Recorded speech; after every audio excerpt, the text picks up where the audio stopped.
This is the grace of the Supreme.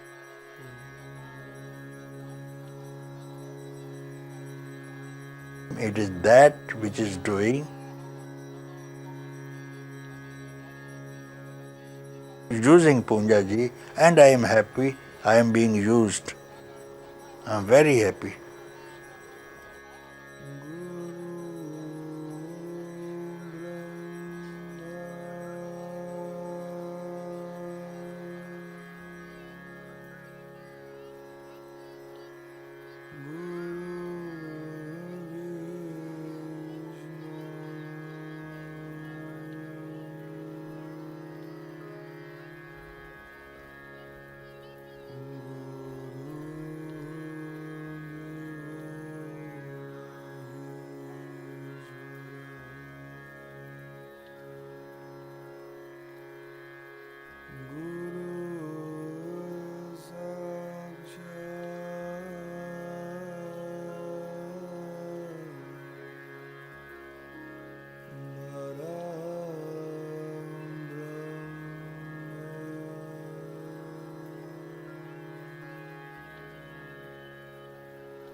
Let there be peace and love among all beings of the universe. Let there be peace, let there be peace. Om Shanti, Shanti, Shanti. Namaskar. Namaskar. Welcome to Satsang.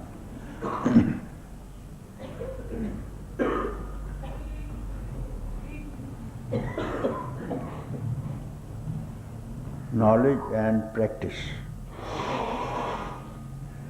Jnanam and austerities. Often this question has been asked since thousands of years.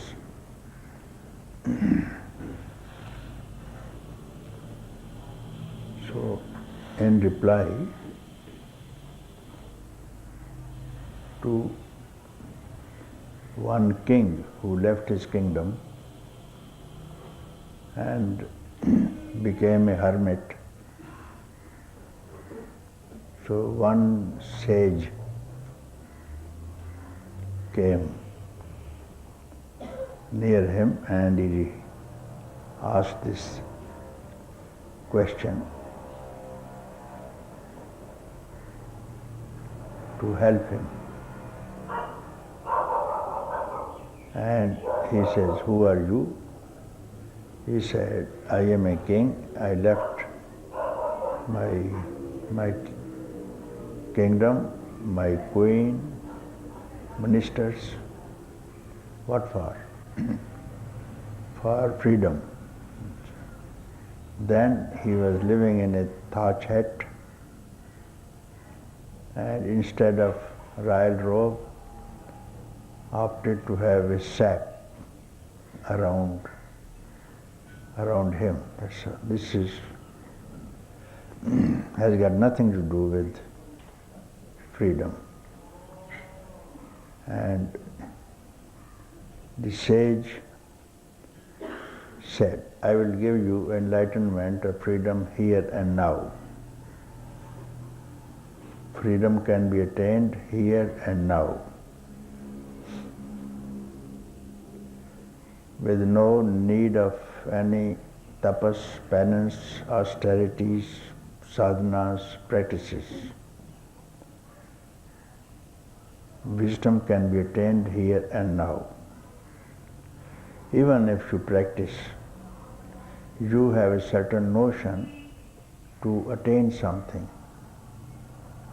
finally, and it is the notion, your notion, that will be fulfilled. It is your desire that will be fulfilled in the end.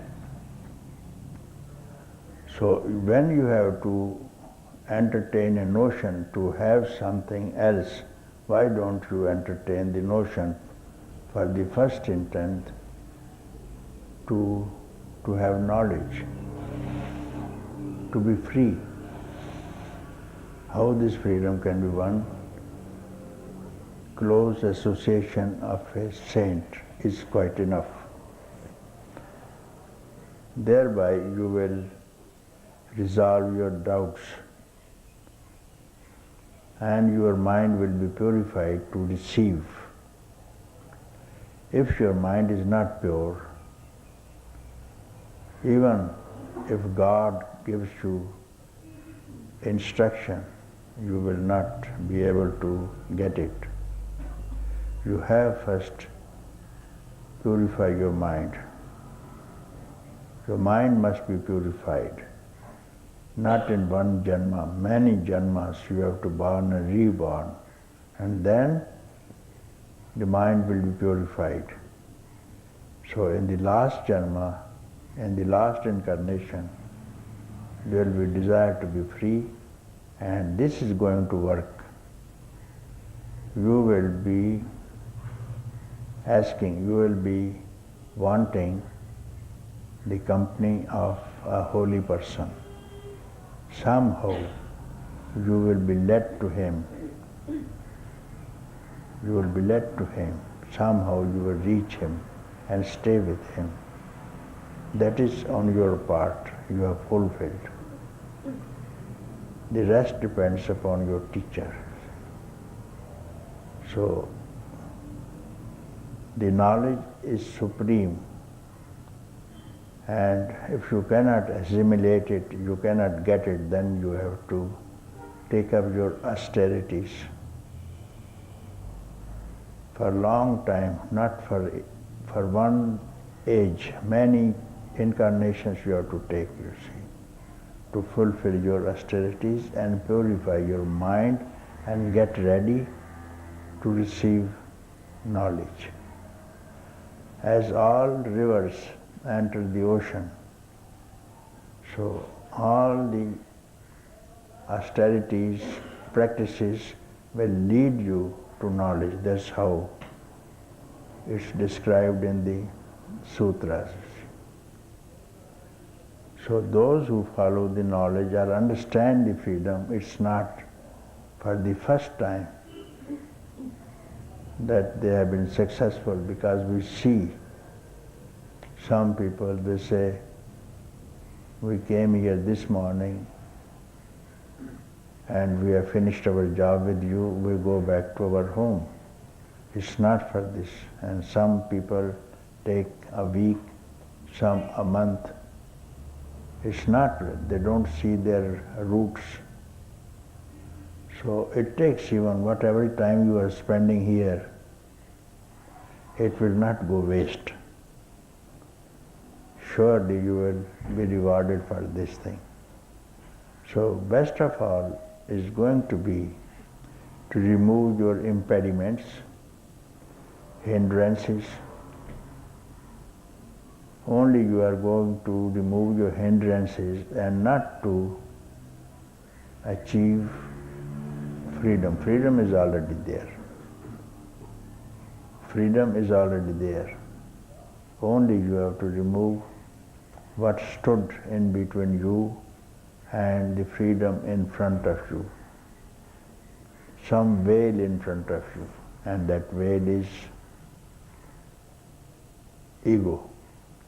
Ego. If you remove the ego by your own self or someone who could do it, surrender to that person and he will do it. Only you have to remove this ego. When ego is gone, then the mind is gone. And when the mind goes, you are placed in a state of no mind. And this no mind is very close to freedom. Very close to freedom. So this is what has been told and what has been done previously by all those people who got enlightened. No need of leaving the kingdoms and going to the forest now. Again and again we speak of this thing. Only get rid of your impediments and simply stay quiet, that's all. With the very burning desire, as somebody is burning and he will run to the well or the river or a stream only for water. If someone is burning, he must go to the water because he will not go anywhere else. Like this, if you have a burning desire, I want to be free in this life, before the end of this life. This must be a longing always in your mind. Then you are successful. You have won the game and you will be very happy always, because freedom and happiness and bliss go together. So all kind of other pleasures that we seek, they fade away immediately with their contact itself. As soon as you touch any player, it will give you bite like a serpent. Any player, any rose that you pick, you will have a thorn underneath the rose. That's how it is described by one Persian poet. When you pick up a rose, you have a thorn also near the rose. Like this, when you enjoy any sense pleasure, that will bite you. See, therefore, we have to search for very pure freedom where there is no unhappiness. Otherwise, in the world there is happiness, sometimes unhappiness. They go on alternating, and this is called world. And this is the experience of the ignorant ones. When there is unhappiness, they don't like. When happiness, they like. So in case of wisdom, there will be only serene, there will be no unhappiness and no happiness either, you see. There will be total peace. Peace is something else. It has got nothing to do with pleasures and displeasures, you see. That belong to the contacts of the senses. And bliss has got nothing to do with the senses or the mind or the intellect or even the personality or the jiva or the individual soul. This is a very transcendental fourth state. Not waking, not dreaming, not sleeping. And that fourth state is called Turiya in the yoga terminology. So this state always is available to everyone, you see. So when you know that you sleep, you know that you dream, you know that this is the waking state. So when these states are projected in front of you, you must be somewhere other than three states witnessing these states, see. So if we give a thought, we are experiencing, we are seeing, this is the waking state. We see it, we witness the waking state. Dream also, we had a dream last night. It means we have witnessed the dream. When we had a sleep, deep sleep, we enjoyed the bliss of the deep sleep. All these three states we have witnessed, projected in front of us. We have not questioned. Who has been witnessing all these three states must be out of these three states. Who was it that was out of these three states and has projected these three states in front of him? So if he turns his head to this state, he will be in the transcendental position and he is in the fourth state. So this is to reject the three states, and this fourth state, which is called fourth state because there is no name for it, yet it is connected with the three states, it is called fourth.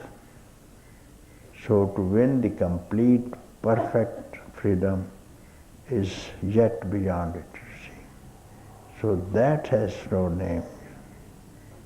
So long time staying in this witnessing these states, that I am not these three states, I am the enjoyer of all these three states, but I am not three states. So staying here such and such time, for a long time, you will find yourself that you are the absolute substratum, absolute essence, and you will see that you have been before the creation of the Creator itself. And that's called peace, quietness, emptiness,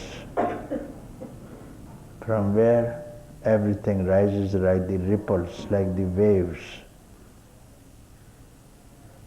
all silence, you see. That is where we all will have to return. Not return, we are there, you see. But we are otherwise engaged, therefore we do not know who we are in reality, who we have been. Due to some reason we forgot. So this is a matter, this satsang, this association, all of us belonging to the same thought, same longing, is only for this thing, just to remind we all are living in that peaceful, in that blissful, in that conscious, empty state, which cannot be described by anyone so far. None has ever reached there. None has ever described it.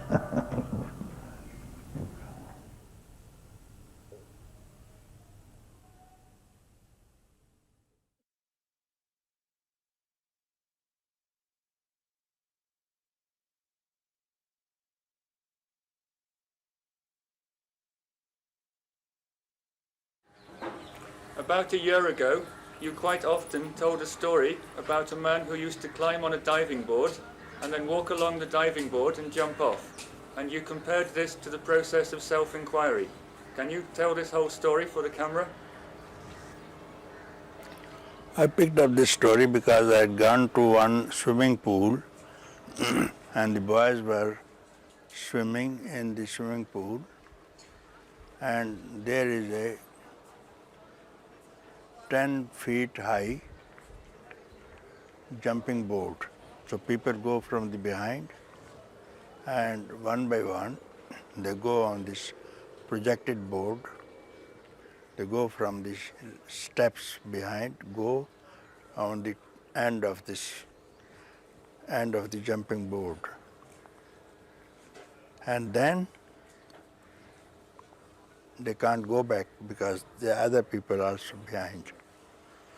And now they jump.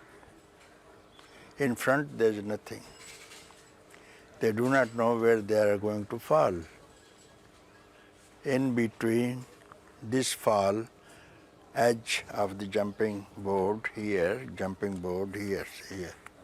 This is the, no, narrow, you see, narrow, here. This is the projection, isn't it? And then they come here now. They have come here and they can't go back, so leap forward, jump. So in between the surface of the water and this, what is there? Who are they? So I start with the inquiry here.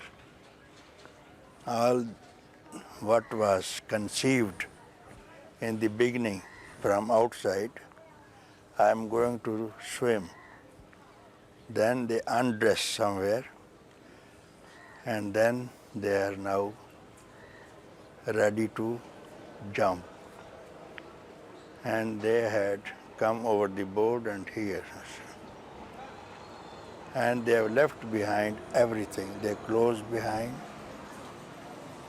So in this case, I said, when they give up all the concepts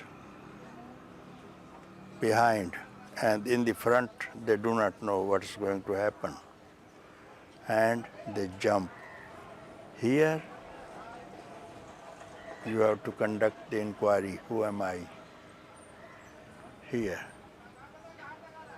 Who is jumping? And only that person can inquire who has no previous concepts. All these concepts are like this thing imposed by parents, this thing. How to do, I say, without any effort. You have not to make effort. They say inquiry also is some effort is involved when we say, who am I, is also effort. You must have heard from many people. I said, no, it doesn't. Burden needs some effort to carry, and fatigue also when you are loaded with some burden, 200 pounds on your head, and then someone tells you to shake it off, and you get relief, immediate relief, and by not doing anything, but getting rid of the doing. Therefore, first is the pressure of the parents, then religion, priest baptizes you on the birth. He has no right, you do not know, the child is neither Christian, nor Buddhist, nor Hindu at that time.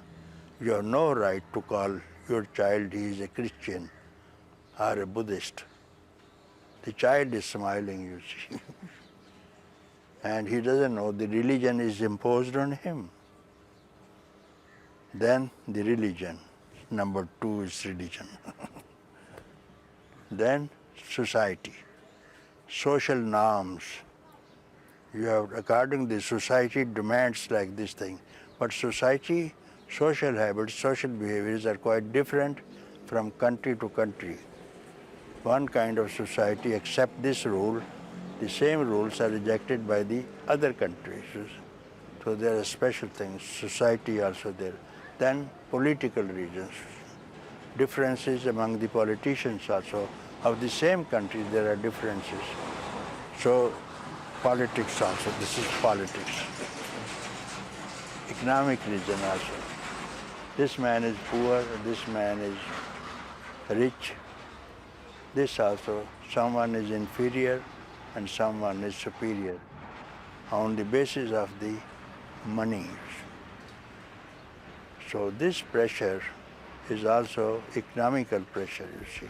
So this is economical pressure. So with this, how can you, this is the garbage in your mind. physical burden, still you can do it. This is much pressure.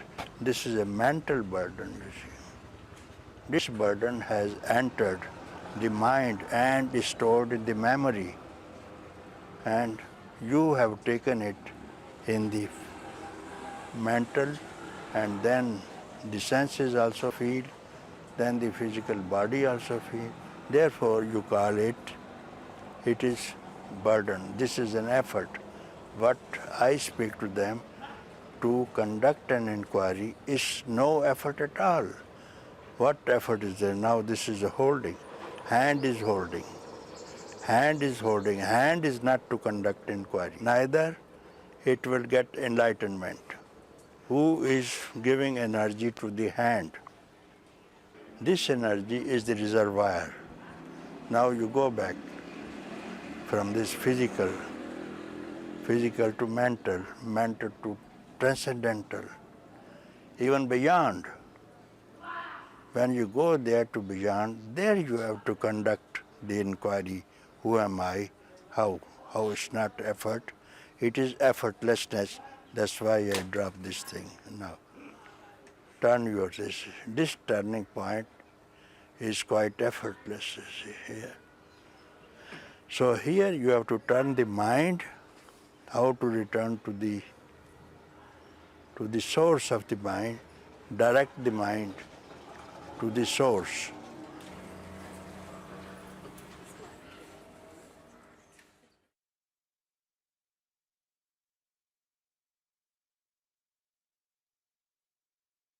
Why are you so against sadhana? Even if strictly speaking you're right. Any practice you are doing, any practice, where the energy is coming from to lift a hand. Now you are speaking. Okay, tongue is speaking. Where this energy is coming to speak, to give me a question. Where this energy is coming. Not from tongue, behind. Behind. Go behind, which is the reservoir of the energy. Pran, and behind. Achha, you go behind, I say. Then manas. You go forward. Behind, You go always forward. But have you gone behind now, any time? Why don't you go behind from where this energy is coming to perform any sadhana, to see, smell, taste, or touch, or speak? One has and one does by your grace. But mind is very strong. The conditioning of the past is very strong. Therefore, that glimpse does not remain. That window again becomes... So what I tell them, there are people who lost the glimpse. I said, this glimpse has come from within you. Look within and see now, right now. It has not come from Lucknow. I tell them. It has not come from me, not from Punjaji, not from any person, not from anything, not from any object. Also I say, this glimpse had not come from any person, number one. Avoid all person, including you. You are also a person. And anything, all things. Don't think of things. Any object, any idea that I've got a glimpse, not a glimpse. No things, no ideas, and no persons. Don't think of any of these three things. Then look, what do you see? Look from where you get the energy to see, to think, to speak, to touch and taste. Why don't you see the reservoir? Now you have this light. Switch on, switch off. Where does this light come from? Where this light is coming from, no one has gone there. Only the electrical engineer knows, and he can take us. And that electrical engineer is Guru.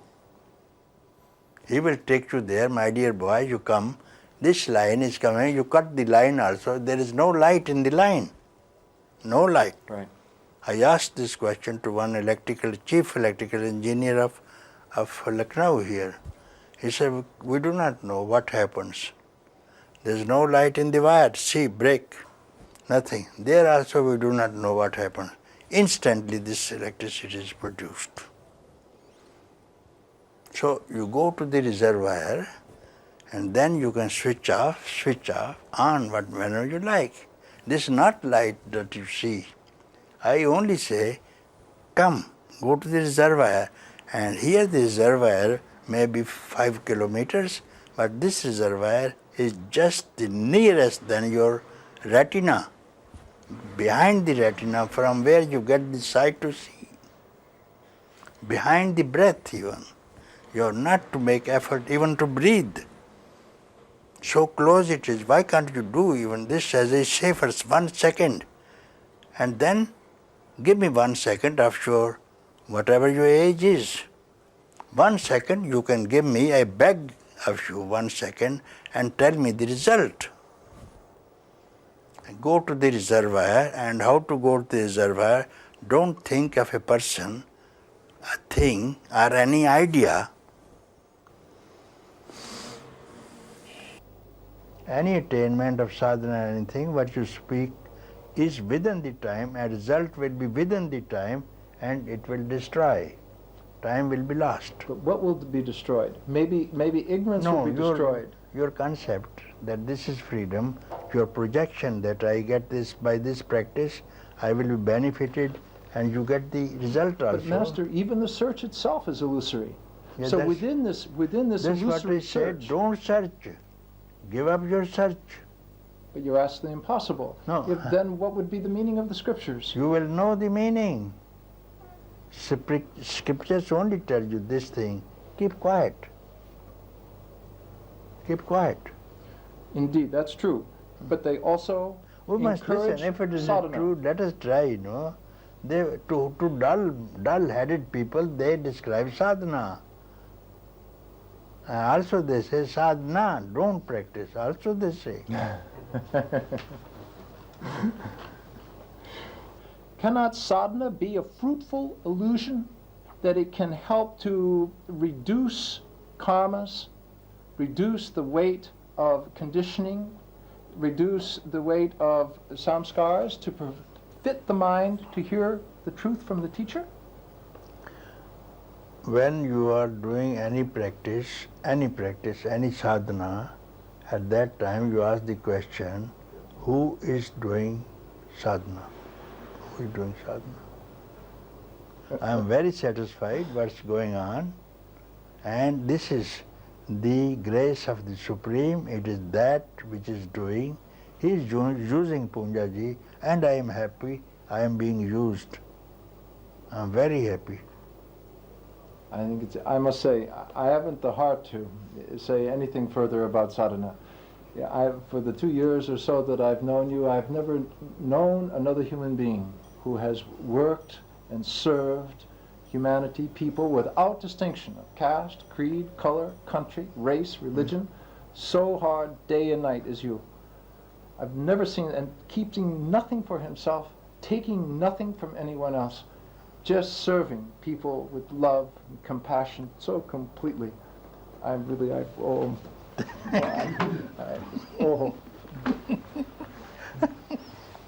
Beautiful, eh? What a satsang we have. You played very well. With your grace only.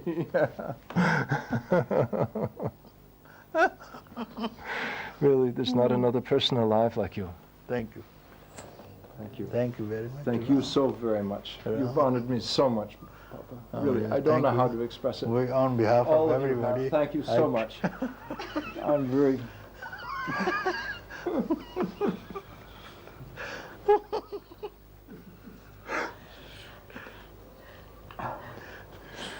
Oh.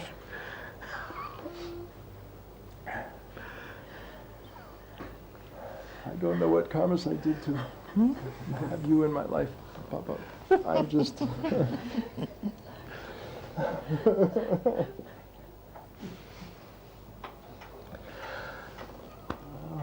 I've been trying to figure you out for a long time, and I just completely...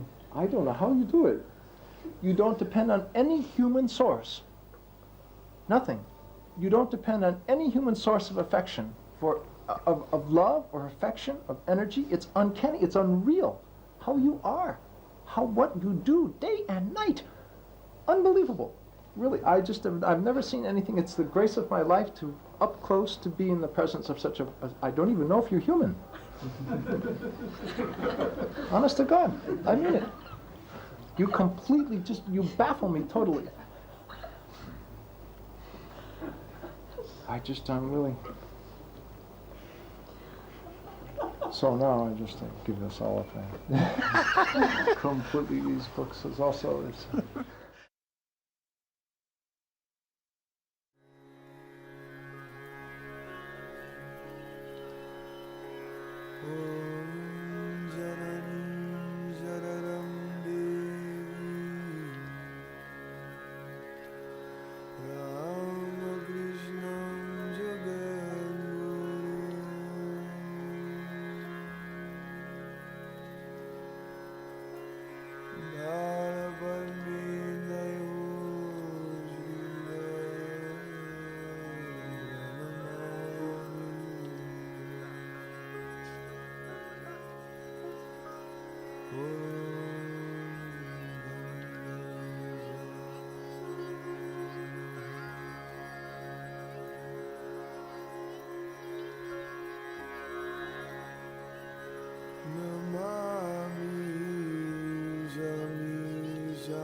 Gunagara samsara